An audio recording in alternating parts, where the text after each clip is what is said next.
Um, It is truly my pleasure, first of all, to welcome all of you here tonight. I really appreciate your taking the time out of your day to come and visit and hear what Alan has to present to us. He's a distinguished member of the Bunker Hill Monument Association and a tireless advocate for preserving the legacy of the Marquis de Lafayette. Mr. Hoffman earned his BA in history from Yale and his JD from Harvard Law School, practicing law in Boston for over 50 years before turning his focus to early American history. In 2002, he discovered Lafayette and went on to translate Lafayette in America in 1824 and 1825, the only first-hand account of Lafayette's farewell tour. This acclaimed translation, published in 2006 and is now in its third printing, has helped revive public appreciation for Lafayette's extraordinary role in our American history. Lafayette's not only a hero of the American Revolution, fighting alongside Washington in securing critical French support, but also returned as a beloved guest in 1824-25, visiting all 24 states, at that time that's what we were, and participating in key national moments, including the laying of the Bunker Hill Monument cornerstone in 1825. And if I may add to that introduction, this June 16th, we will be totally recreating that 1825 cornerstone laying, starting at 10 o'clock in the morning up at the monument. We will have Lafayette there, and at the time the president of the Bunker Hill Monument Association was Daniel Webster, and we will have a reenactor there as well. Mr. Hoffman has delivered over 200 lectures in every state Lafayette visited, and currently serves as president of both the American Friends of Lafayette and the Massachusetts Lafayette Society. He also edits the Gazette of American Friends of Lafayette, continuing to educate and inspire new generations about this remarkable figure. So please join me in welcoming Mr. Alan Hoffman. Thank you. Thank you, Alan. Well, thank you for that kind introduction. It was very sweet, Annette, and I really appreciated it. And I hope to see all of you on June 16th, when we will be celebrating the laying of the cornerstone at Bunker Hill, and also on June 17th, when we will be celebrating the 200th anniversary of the Battle of Bunker Hill. This talk is a little bit different than the ones that I usually give. The Veterans Association of Lexington, Mass. Asked me to give a talk, and they were very rigorous. They interviewed me, the whole group of them. What are you going to say? They wanted me to give my whole talk. But anyhow, as a result of that interview, I put together kind of two pieces. And the first piece is Lafayette's role in the American Revolution, and the second piece is his return visit in 1824 and 1825. So therefore, the title of this lecture is Lafayette in America from 1777 to 1781 and from 1824 to 1825. I assume you can all hear, correct? Yes. Good. So Lafayette was born in France in 1757. Now the first slide is his ancestral chateau. First slide, please. See if it works. There you go. Called.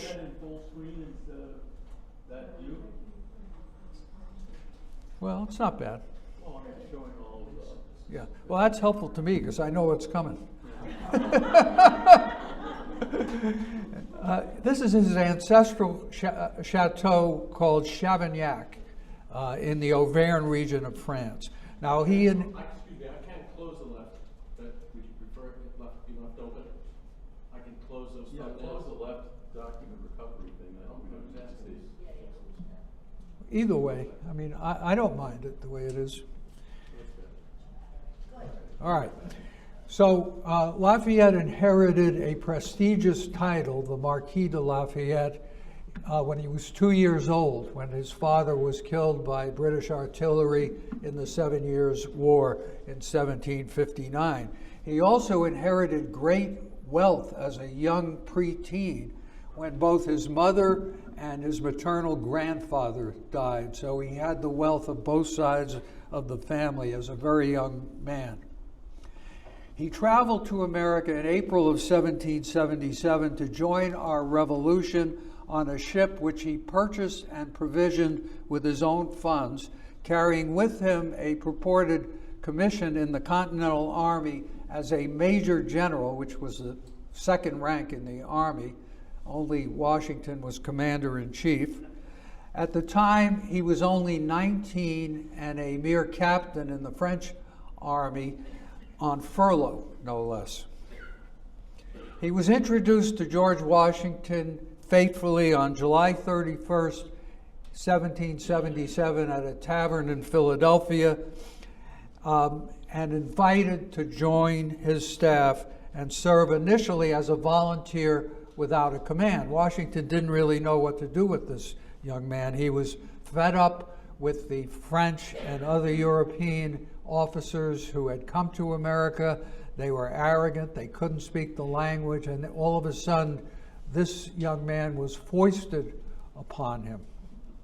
In any event, his charm, Lafayette's charm, and what we would call today his winning personality quickly won over Washington and obtained his friendship. In his memoir, Lafayette recounts this anecdote. On the day of his arrival in camp near Philadelphia, on August 8th, 1777, General Washington was reviewing his 11,000 ill-armed and ill-clad troops. He remarked to Lafayette, according to the memoir, "We must feel embarrassed to exhibit ourselves before an officer who has just left French troops." Lafayette replied, "I come to learn, not to teach." And this modest tone, he writes, which was not common in Europeans, produced a very good effect. Lafayette's baptism by fire took place on September 11, 1777, 5 days after his 20th birthday in the Battle of Brandywine, part of the British Army's successful campaign to take our capital, Philadelphia. The next slide is a map which the Lexington veterans, they said, you got to have maps. So here's a map. It's true. It's a map of the Battle of the Brandywine. And because of a flanking maneuver by Lord Charles Cornwallis, and we will hear his name several times again in this narrative, the battle was turning into a rout.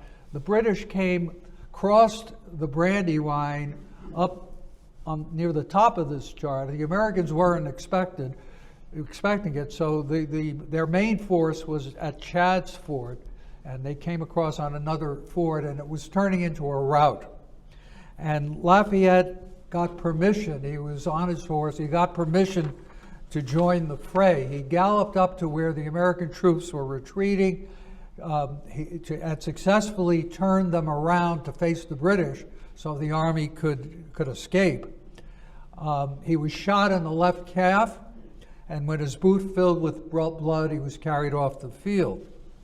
As he told a reporter in an interview with Paulson's Advertiser in 1825 during the farewell tour, he was taken to a farmhouse in Chester and placed upon the dining room table while the doctors worked on his leg. At that moment, a group of American officers came into the farmhouse, and he's lying on his back, and he looks up at them and he says, "Gentlemen, you look hungry. I hope you don't think I'm dinner."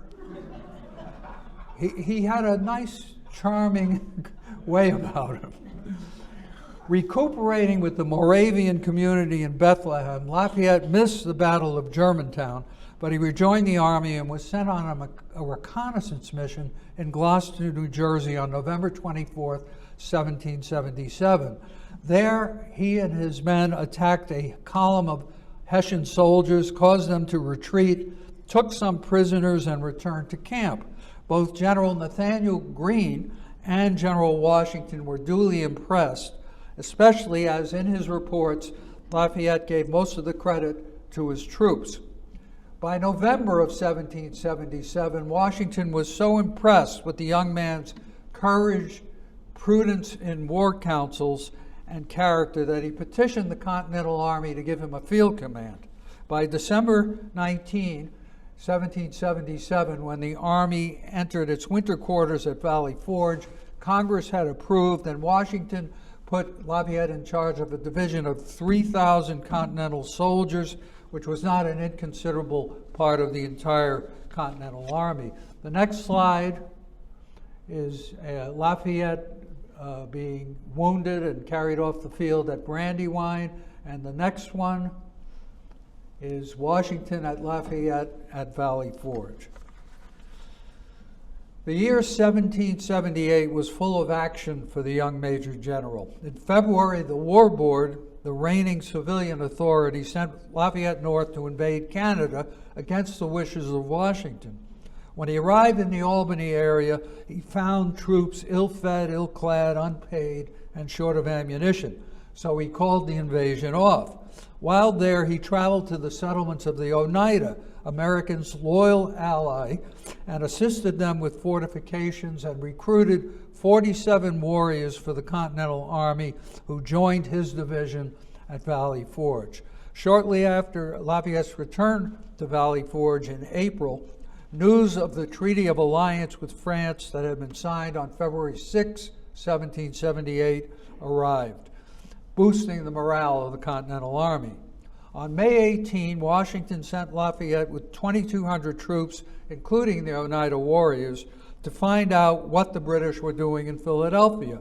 Loyalist informers alerted the British, who surrounded Lafayette's army with a force of 16,000 British troops. At Barron Hill, Pennsylvania, now called Lafayette Hill, Lafayette made his greatest escape, returning to Valley Forge with only modest casualties. 6 Oneida died and are honored by a stone marker in a churchyard in Lafayette Hill, Pennsylvania. The British, learning that the French fleet under Admiral d'Estaing was sailing to America, evacuated Philadelphia and headed for New York City on June 18th. It was decided in a war council to attack. General Charles Lee, a senior general who had served in the British Army, opposed the decision. Washington assigned Lafayette to lead the attack. When Lee asked for the command, Lafayette stepped aside. On that brutally hot day in June 1780, as Lin-Manuel Miranda tells in the musical Hamilton, Lee ordered a hasty retreat. Washington, after hurling obscenities at Lee, took over the command himself and preserved a draw. The arrival of the French squadron on July 8th led to the Rhode Island campaign. The British had evacuated Rhode Island when, after the French alliance, they had evacuated Newport. They hadn't evacuated Newport. The arrival of the French squadron led to this campaign. They were still there.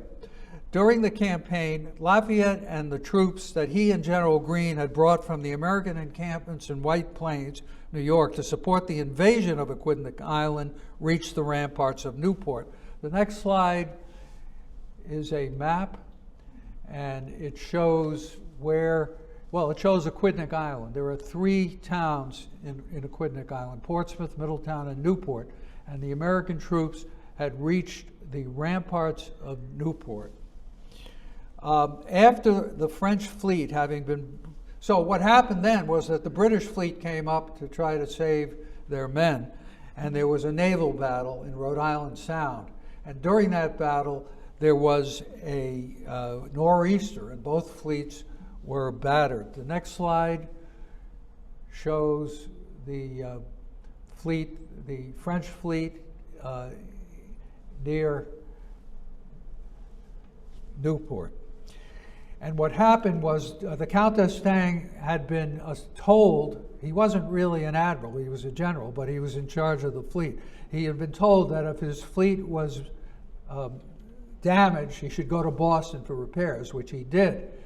General Sullivan, New Hampshire general, who was the commander-in-chief of the operation and the 10,000 American troops, both Continentals and militia, was so incensed by that he issued public orders claiming and castigating the French for leaving the scene of an invasion. Lafayette was assigned to go to Boston to try to retrieve the situation, and he tried to get the Count d'Estaing, who was actually his cousin from Auvergne, to send some of the ships back. He failed in that endeavor, but he did manage to smooth things over and preserve the French alliance. He returned. He rode overnight on horseback from Tiverton, Rhode Island to Boston, which is about 50 miles, and then he rode back just in time for the evacuation, which he participated in. For his service in this battle, he was given a congressional commendation.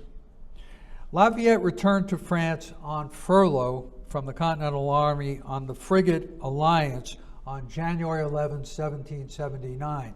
The next slide is the iconic portrait of Lafayette by Charles Wilson Peale, dated 1779. He was lionized in France, a hero in two worlds. He was also considered the expert on the cause of the insurgents, which is what the French called the Americans, which France had now fully embraced. He lobbied with Benjamin Franklin for more money, material, and ammunition, and most importantly, for a French land force. The memorandum which he wrote to the ministers in July of 1779 became a plan of action for France to pull the Americans over the finish line in the war with their mother country. One historian titles the chapter in which he discusses this memorandum, quote, "Lafayette to the rescue." It is certainly fair to say that Lafayette and Ambassador Benjamin Franklin were most responsible for the decision made by the French court to provide this aid in 1780. Lafayette was told to sail back to America and rejoin the Continental Army. On March 17, 1780, he sailed back to America aboard the Hermione to tell his paternal friend that Washington that help was on the way. The next slide is a detail from a historical painting of the Hermione, and the next slide is the replica ship that came back. It took about 20 to 25 years to build in 2015 and came up the coast and stopped actually at Boston for a day or two. On Thursday, April 28, 1780, Lafayette wrote Washington as follows: "I have affairs of the utmost importance that I should communicate to you alone." He disembarked from the Hermione at Boston on April 28th at Hancock's Wharf, which is now Lewis Wharf, and spent several days in Boston before traveling by land to Morristown, New Jersey, where he imparted the news to Washington on May 10th that the French expeditionary force under General Rochambeau with a small fleet would be dispatched to American shores. Rochambeau arrived with a 5,500-man army and a squadron of ships in July of 1780, landing them at Newport, which the British by this time had evacuated. The arrival of the French expeditionary force was Lafayette's greatest diplomatic triumph in the American Revolution. His greatest military contribution to the American cause was the Virginia campaign of 1781. Charged with defending Virginia and capturing Benedict Arnold, now a British brigadier general serving in Virginia, Lafayette arrived in Virginia in March with 1,200 Continental troops. In the cat and mouse game he was playing with Cornwallis, who arrived in May to take over the British forces in Virginia and dispatched Arnold back to New York, Lafayette was badly outmanned, having less than half of Cornwallis's 7,500-man force, even including the Virginia militia, until General Anthony Wayne arrived with an additional 1,000 Continentals on June 10. When that happened, Lafayette stepped up his pursuit of Cornwallis as he headed for a deep water port under instructions from British Commander-in-Chief Henry Clinton. On July 6, 1781, near the Green Spring Plantation in Jamestown, disaster nearly struck. Following Cornwallis's tracks as the British general led his troops from Williamsburg across the James River on his way to Portsmouth, Lafayette and Wayne decided to attack the British rear guard after the bulk of the British army had crossed the James. Cornwallis, however, decided to spring a trap.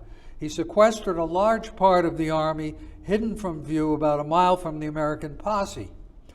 As Wayne was about to lead 800 men against what he thought was a small rear guard of British soldiers, Lafayette smelled a rat and, reconnoitering, saw that the main body of the British army was still on the near side of the James. He rode furiously to warn Mad Anthony Wayne, as he was known, but it was too late. Wayne, seeing a tidal wave of redcoats, did what only a madman would. He ordered his men, bayonets drawn, to head straight for the red wave.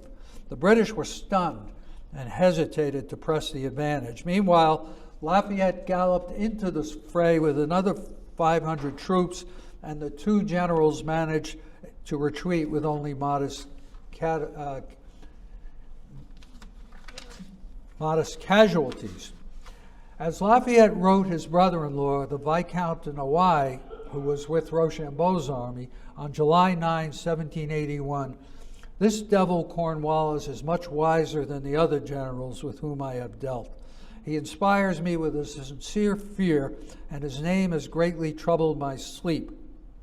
This campaign is a good school for me. God grant the public does not pay for my lessons." Then, in what seems like an aside, he continued, "My fine horse was killed under my groom." Having received intelligence from an enslaved man who was a spy in Cornwallis's camp that the British, quote, had begun fortifying at York, as Washington wrote Lafayette on August 25, 1781, Lafayette continued his pursuit of Cornwallis, setting up camp near Williamsburg in early September. In the meantime, the French West Indian fleet under the Comte de Grasse arrived in the Chesapeake in late August, and in early September landed 3,000 French troops under Saint-Simon. With this influx, Lafayette finally had a force equal in numbers to the British force at Yorktown. The Battle of the Capes, one of the most important naval battles in American history, took place on September 5 as de Grasse's fleet sailed out to sea to meet and repel a British fleet dispatched by General Clinton from New York. De Grasse, and they were successful in that. The British fleet turned around and went back to New York. De Grasse urged Lafayette at that point to force the issue with Cornwallis immediately so that he could resume his primary responsibility, which was defense of the French interests in the West Indies. Lafayette, a prematurely mature 24-year-old, demurred.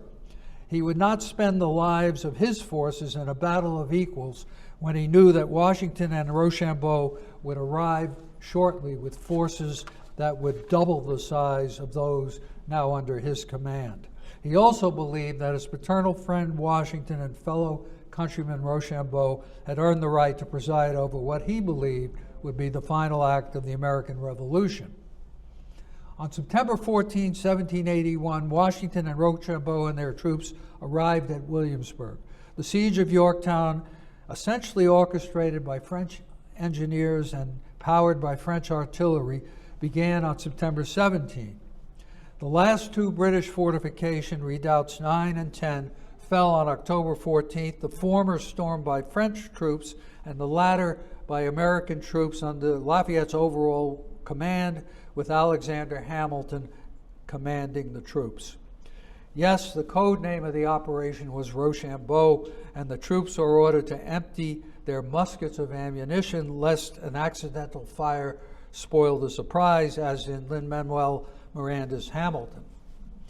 Surrender negotiations began on October 17 at the Moore House in Yorktown.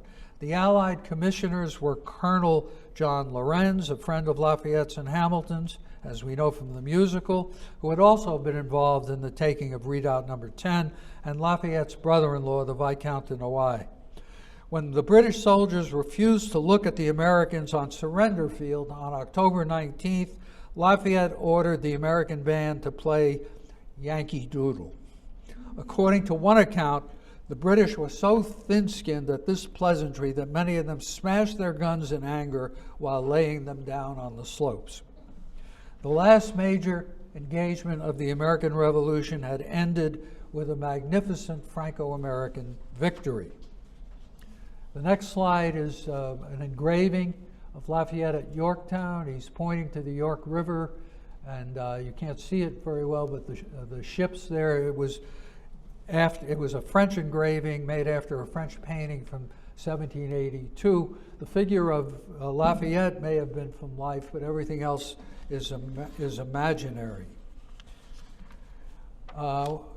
During the 1780s in France, I want to tell you one factoid between 1781 and 1824. During the 1780s in France, Lafayette played an important role in supporting American interests and diplomacy, first with Franklin and then with Thomas Jefferson, who served as our minister from 1785 to 1789.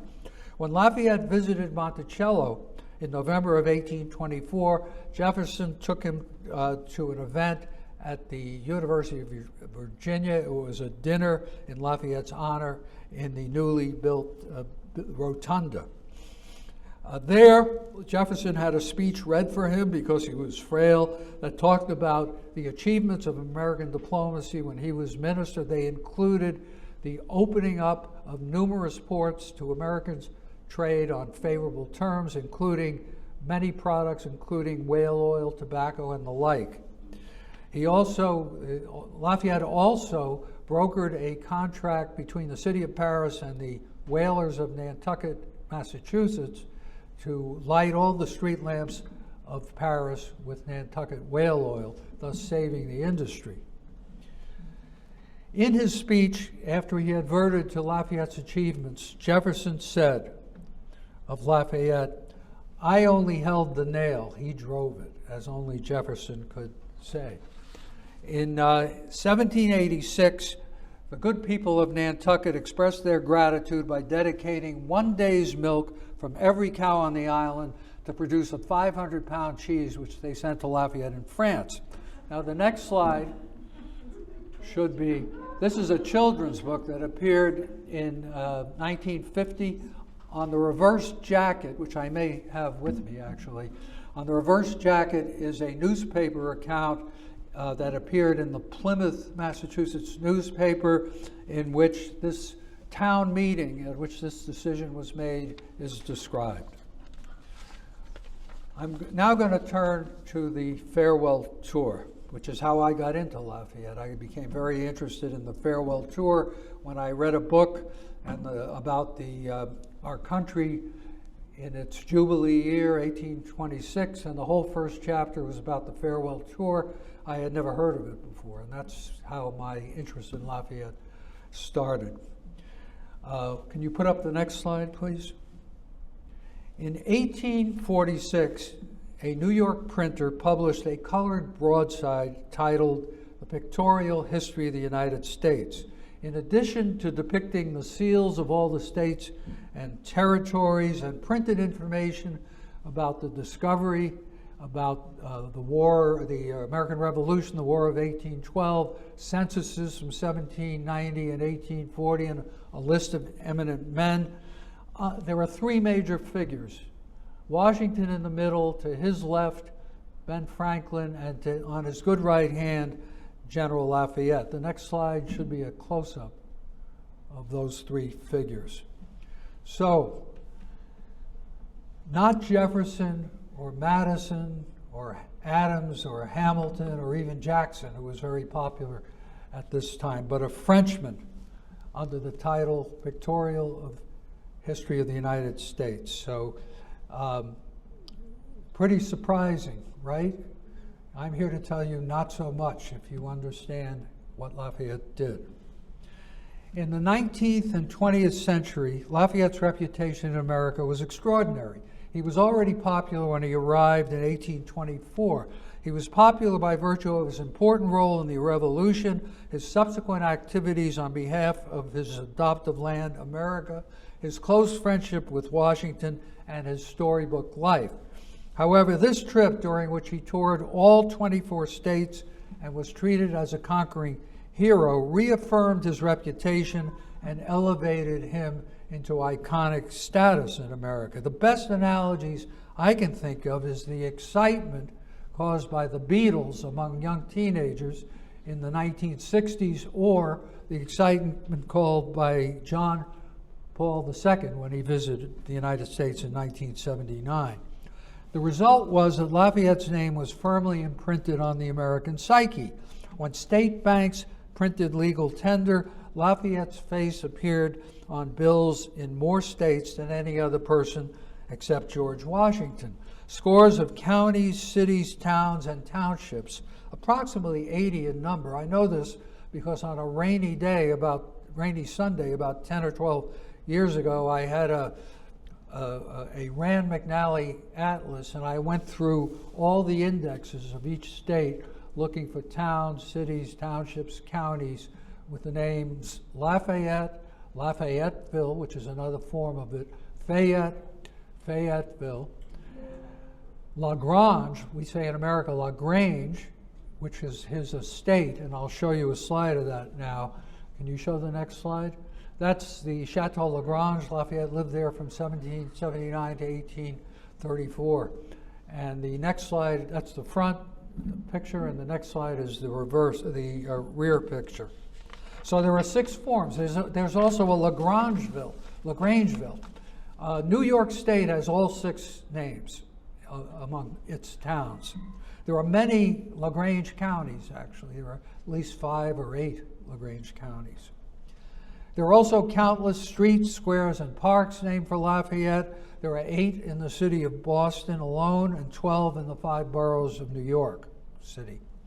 Numerous statues and monuments were built to honor Lafayette. My favorite is the next slide. It's Daniel Chester French's Lafayette Monument in Prospect Park, Brooklyn. It was dedicated during World War I in 1917. Daniel Chester French, of course, later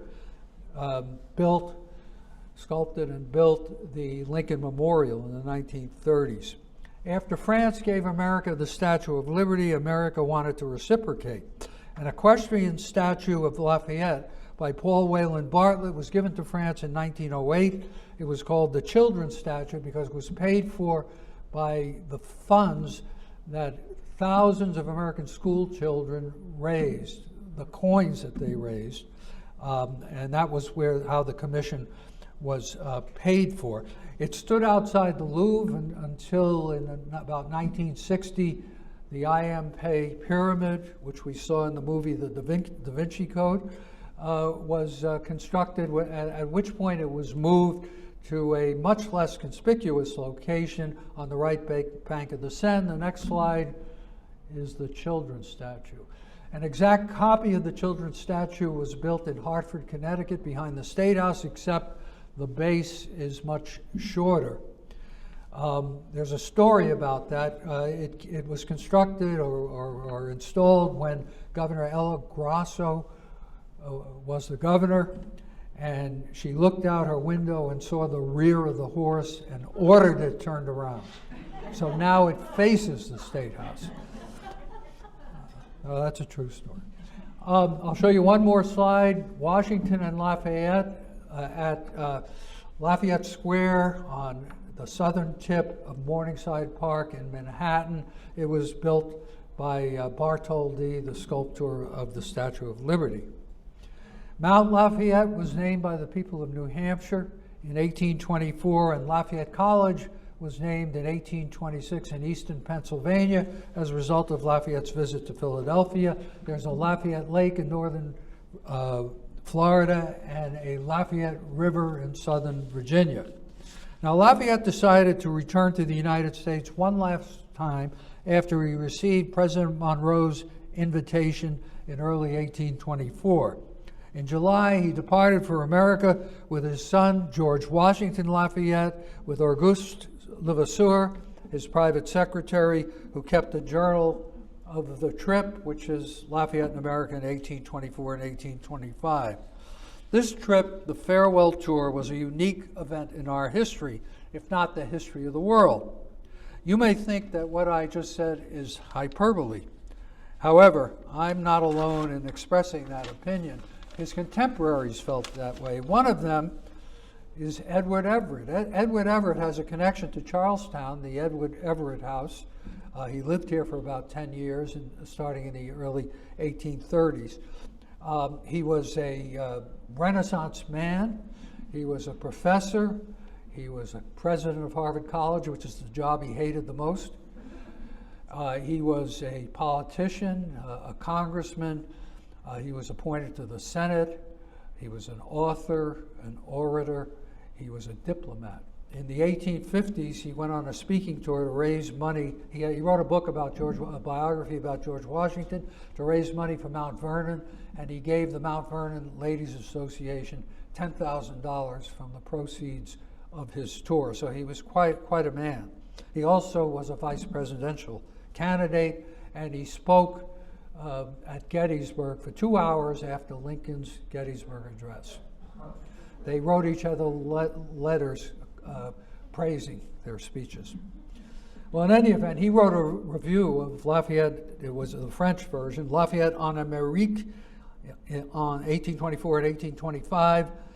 Lafayette Secretary's first-hand account of the farewell tour. In it, he praised the book, he praised Lafayette, and he praised the farewell tour. About the tour, he wrote, an event taken in all its parts, unparalleled in the history of man.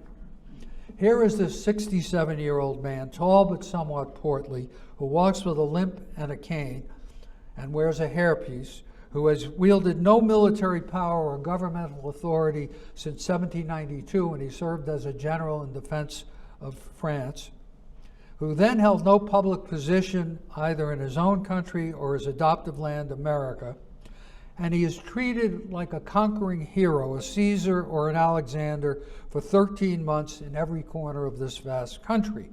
There are parades, militia reviews, dinners, banquets, balls, meet and greets with school children, the public, and members of private societies. There are dedications of public monuments and buildings, and a plethora of speeches and toasts. Triumphal arches are constructed in cities large and small, welcoming Lafayette.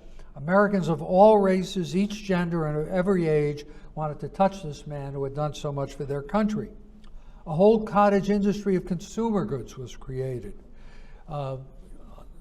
There are Lafayette prints, fans, hats, buttons, bandanas, medallions, sheet music, bottles, brushes, baby shoes, and ribbons. Let's just look at the next slide, which should be a Lafayette ribbon. This is a ribbon worn by the school children of Boston on August 24th, 1824, when Lafayette arrived on the Common. There are Lafayette scarves. The next slide is a scarf manufactured in Philadelphia in 1824 with patriotic symbols and the words, "Welcome Lafayette." Staffordshire and other ceramics, including a set of dishes depicting Lafayette's arrival in New York City, and ladies' and men's kid gloves with his face imprinted on it. The next slide is several examples of Lafayette gloves. On the one on your right, he's paired with Washington, as he often was, in the tchotchkes which were created in 1824. Numerous American painters wanted to paint him from life, and most of them did. The next slide is perhaps the most famous one. It's Samuel F.B. Morse, who, before he invented the telegraph, was a fine painter. It's owned by the city of New York, who commissioned it. It's in the chamber of the New York Council. And it shows Lafayette contemplating the busts of Washington and Franklin and an empty pedestal waiting for his bust. And the next slide is a Philadelphia painting by Thomas Sully.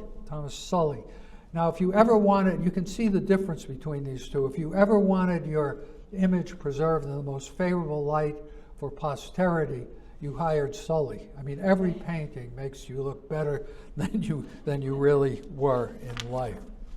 On August 15th, the Cadmus arrived in New York Bay. That was the ship The next slide is the one known image of the Cadmus. It's owned by the Penobscot Maritime Museum in Maine. As Levasseur contemplated Staten Island to his left, he writes, "The noise of a cannon caught my attention from another side. It was the artillery of Fort Lafayette, which was announcing the arrival of the Cadmus to the city of New York." The next slide is a 19th century painting. That's Fort Lafayette. It was actually on a craggy part in the Narrows, what we who grew up there called the Narrows, between lower New York Bay and upper New York Bay. I lived about 12 blocks from where this was. And in 1960, it was blown, I didn't know anything about Lafayette then, but it was blown up to make way for the Verrazano Bridge. So one of the stanchions on the east side of the bridge is where that structure was. Because it was a Sunday, Lafayette was asked to disembark in Staten Island. He stayed at the home of the then Vice President Daniel Tompkins. On the following day, he arrived at Castle Garden in the southern tip of Manhattan on a steamship called the Chancellor Livingston, accompanied by a numerous flotilla of boats, and was welcomed by all the military and civilian dignitaries of the city, and according to Levasseur, a crowd of 200,000. Now, obviously that's an estimate. Some other estimates in newspaper accounts are 50 and 100. Sometimes Levasseur is high. He's actually low sometimes too. At Bunker Hill, he said there were 45,000 at the laying of the cornerstone, whereas newspaper accounts say either 100 or 200,000. But in any event, there were a lot of people there. The next slide, that's one of the ceramics showing Lafayette's arrival at Castle Garden, which was also out in the water. And the next slide is what Castle Garden looks like today. There have been many land fillings, so now Castle Garden is actually part of Battery Park in Manhattan. Having been feted in the city, Lafayette headed for Boston on August 20, 1824 on the Old Post Road. He arrived in the wee hours of the morning of the 24th and stayed at the then governor's mansion, the Shirley Eustace House in Roxbury, which is actually still exists, and it's a beautiful building, and they have a Lafayette room where they believe he slept. On the morning of the 24th, he headed to Boston in a parade, a procession from the Eustace House, and the procession, according to newspaper accounts, was 70,000. He crossed the Common to the State House, where at the Common, there were rows of boys and girl students with Lafayette ribbons. He was addressed by the governor there and replied, and then he was met by the politicians and the dignitaries in the State House, and then they took him to an apartment which had been prepared for him on the corner of Beacon and what's the other street? Beacon and Park Street, right a catty corner from the State House. It was called the Amory House. And I like to tell the story of how the lengths that the city of Boston went to prepare for Lafayette's visit and what they did to make his visit more comfortable. Now, this story is beautifully told in an exhibition catalog called Rather Elegant Than Showy, The Classical Furniture of Isaac Vose by Robert D. Musey and Clark Pierce. To summarize, the Alderman, and it was a catalog to a furniture and other exhibit at the Massachusetts Historical Society. To summarize, the Alderman rented a portion of the Amory House at 22 Beacon Street and gorgeously furnished it. As the authors write, the city of Boston hired only the most respected craftsmen for the furnishings, Vose and Son for furniture and lighting, and Hedges for upholstery, draperies, and carpeting. Consistent with this high standard, they also selected the city's leading gilder and looking glass maker, John Doggett. He billed the city for a loan of 2 pairs of looking glasses, 1 pair valued at an extraordinary $425. The Vose furniture consisted of 78 items. Now, the next slide was the principal exhibit at the show at the Mass Historical Society. It's a beautiful rosewood couch. Mr. Doggett also provided portraits by Gilbert Stuart of the first 5 presidents so that Lafayette could be with his friends while he was in Boston, because he knew all of them well and he was friendly with all of them.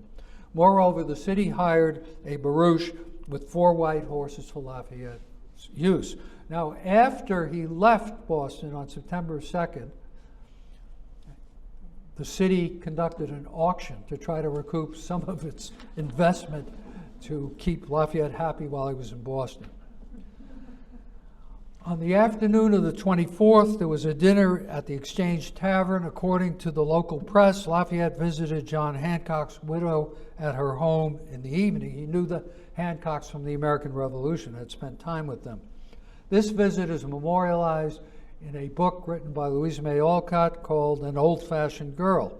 While this is a work of fiction, the story has the ring of truth to it, because Louisa May Alcott's mother, Abby May Alcott, and Dorothy Quincy Hancock were cousins. So it was likely that her mother was present for Lafayette's visit at the Hancock house. In this book, a grandmother describes Lafayette's visit to her grandchildren. Well, by and by, the general, escorted by the mayor, that's Mayor Quincy, who was related to everyone, drove up. Dear me, I see him now, a little old man in nankeen trousers and vest, a long blue coat and ruffled shirt, leaning on his cane, for he was lame, and smiling and bowing like a true Frenchman. As he approached, the 3 ladies rose and curtsied with the utmost dignity. Lafayette bowed first to the governor's picture, then to the governor's widow, and kissed her hand. That was droll, for on the back of her glove was stamped Lafayette's likeness, and the gallant old gentleman kissed his own face. Then some of the young ladies were presented, and as if to escape any further self-salutations, the Marquis kissed the pretty girls on the cheek. Yes, my dears, here is just the spot where the dear old man saluted me. I am quite as proud of it now as I was then, for he was a brave, good man and helped us in our trouble. Now, the next slide is a glove that came down in the Quincy family. It's owned by the Massachusetts Historical Society, and is likely the type of glove that was present and available when Lafayette visited Madame Hancock. While in Boston, Lafayette visited Harvard College twice, where Edward Everett gave the address. He also visited Charlestown. He was taken to Bunker Hill. While there, he was invited to return the following year. He told them, and this is in a newspaper account, that if he were still in the country, which was not decided yet, he would definitely come for the laying of the cornerstone. He also signed the subscription agreement, the subscription book for the monument. I believe he was the first one to sign that book because the fundraising was just started. In fact, that apartment where he was staying was sometimes called the subscription house because I believe a lot of the fundraising was done from there. He visited John Adams while in Boston, and on August 31st, a typical day on the farewell tour, he visited 7 Massachusetts towns in the rain, and there was a reception for him in each of them. He stopped in Chelsea, Lynn, Marblehead, Salem, Beverly, Ipswich, and Newburyport, where he spent the night. Citizens of New Hampshire joined the frenzy surrounding Lafayette's visit on September 1, 1824, in Portsmouth. Although Lafayette proved to be a magnet for all Americans, veterans, particularly veterans of the American Revolution, hastened to greet him. September 1 happened to be the day of Franklin Pierce's graduation from Bowdoin College in Maine. As Peter Wallner writes in his biography of New Hampshire's only president, Franklin had been selected to give an honorary oration in Latin, and he wrote his father, General Benjamin Pierce, hoping he would attend the ceremony. Wallner writes, in this he was disappointed, however, as the old general joined other Revolutionary War soldiers at Portsmouth, New Hampshire, to honor General Lafayette, who was on his famous tour of the United States. So he dissed his son's college graduation and valedictory address to spend some time with Lafayette. By the way, Benjamin Pierce fought at Bunker Hill. He wasn't a general then. After visiting Portsmouth and returning to Boston, Lafayette headed west to Lexington, Concord, and Worcester on his return to New York City for his second visit there. In Lexington, a banner was hung at the entrance to Lexington Green on an evergreen. The next slide is that banner. So you can't tell from this slide, but that banner is 39 feet long and 8 inches high, made of cloth and painted with green paint.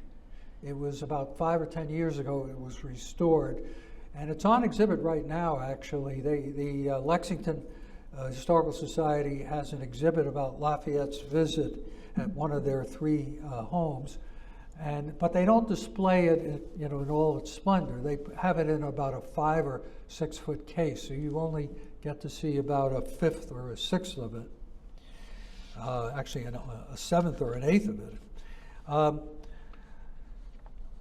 Lafayette left New York again in September 1824 and headed west through New Jersey to Philadelphia and then southward. He arrived at Yorktown on October 19th in time to celebrate the 43rd anniversary of the surrender of the British Army. He reached Monticello on November 4th, spent about 10 days there with Jefferson, and then a few days with Madison at Monticello.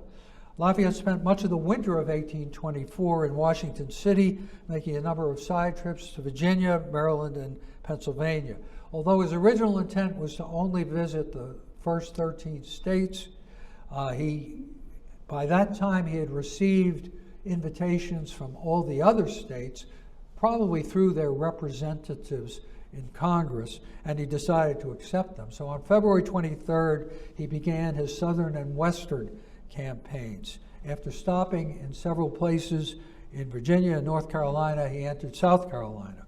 In Columbia, South Carolina, the capital, an incident occurred that encapsulates this man who made no distinctions of race, color, or creed.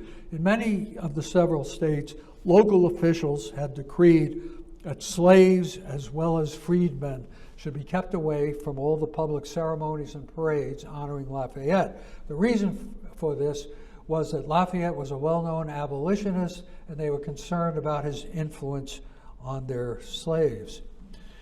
In an autobiographical sketch by a Dr. Maurice Moore, who was a surgeon who had come to Columbia with one of the militias that had greeted Lafayette, he describes the following incident. This incident takes place after the public parade and militia review and at a reception at a private home. He writes, "2 sentinels with fixed bayonets on their guns were posted at the door to prevent the entrance of intruders.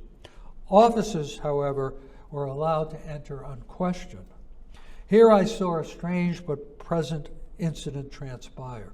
An old African, neatly dressed, came to the front door and started in, but the sentinels interposed their bayoneted guns to bar his entrance. The old man contemptuously pushed them aside, saying, 'Shaw, Shaw, see guns afore you was born. Been where they've been shot by soldiers too.' And without further opposition from anyone gained his way. He came straight to the room where the distinguished guest was standing among the crowd and said, 'I come to see General Lafayette.' Lafayette turned, looked at him, and remarked, 'An old acquaintance. Don't tell me who it is.' The Negro advanced to the Marquis and, bowing, held out his hand and said, 'Howdy, Master Lafayette. How you do, sir? You remember me?' 'Yes.' 'Stop. Don't tell me your name.' 'Ah, I have it. Pompey, belonging to Colonel Buchanan, the first servant who waited on me when I came to America when I landed in Georgetown,' said he, as he shook warmly the old man's hand. The nobleman called for a glass of champagne with Pompey, which that worthy took with great dignity. Then he put out his hand and said, 'Goodbye, Master Lafayette. We're getting old. We'll never meet again. God bless you.' They shook hands again. Pompey went out, mounted his pony, and started for his home near Winnsboro, saying he'd come to see General Lafayette. Now he'd done that, he was going home." By the way, those Southern municipal officials were right to be concerned. Lewis Hayden was an enslaved boy in Lexington, Kentucky, when Lafayette arrived in May of 1825. In a memoir that he wrote later, he writes this: Lafayette was in full march under the town militia escort. I went a mile to meet them and found the fences lined with people. Lafayette was in a barouche drawn by 4 horses, and as he passed the people, he bowed to them on both sides. When he passed me, he bowed to the fence I was on. I looked around and saw no one else on the fence. And what did I do but roll right down on the ground, frightened almost to death? As I did so, it was come foot, help body, for I never stopped running until I got under the guns that were to fire the salute. Lafayette was the most famous man I had ever heard of, and you can imagine how I felt, a slave boy, to be favored with his recognition. That act burnt his image upon my heart, so that I never shall need a permit to recall it. I date my hatred of slavery from that day, and I tell you that after that, I allowed no moving thing on the face of the earth to stand between me and my freedom. He escaped, came to Boston. Ultimately, he obtained his freedom. He became an abolitionist. He and his wife Harriet built a house, had a house in Beacon Hill. It's now on the African American Freedom Trail. After the Civil War, he became a government official and a politician. After Lafayette's southern and western tours, he returned to Boston for the laying of the cornerstone of the Bunker Hill Monument. In Daniel Webster's Bunker Hill oration, he addressed Lafayette, who was seated in an armchair in front of the surviving veterans of the Battle of Bunker Hill, as follows, in part. Heaven saw fit that the electric spark of liberty should be conducted by you from the New World to the Old. Lafayette then made a second trip to New Hampshire, this time to the capital city of Concord. By the way, Benjamin Pierce actually didn't have to diss his son's graduation.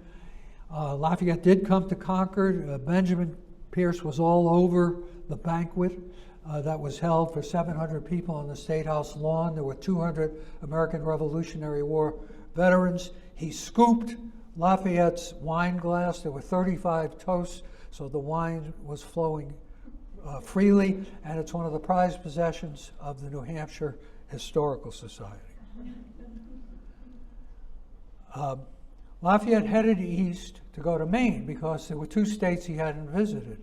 He traveled to Maine, stopping in several places, including Biddeford, Saco, and of course, Kennebunk and Portland. Then he headed back west, went through Concord.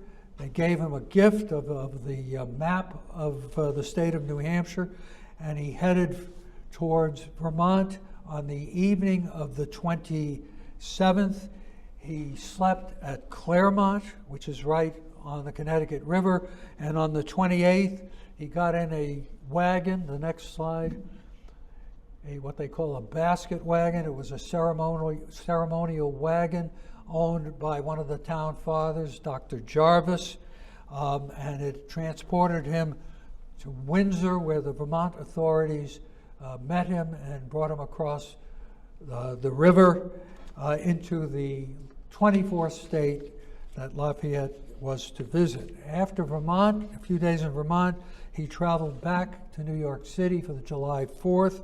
As he left New York City on July 14th, a militia unit, an artillery unit that had renamed itself National Guard in honor of his service in the Parisian National Guard during the French Revolution, saw him off. The next slide is a painting of Lafayette saying farewell to this militia unit, which is the predecessor of the 7th Regiment. We still have the 7th Regiment Armory. Big antique show last week there. And that the arch, you see it says ferry to Hoboken. He's on the Hudson, about to leave for New Jersey, leave New York for the last time.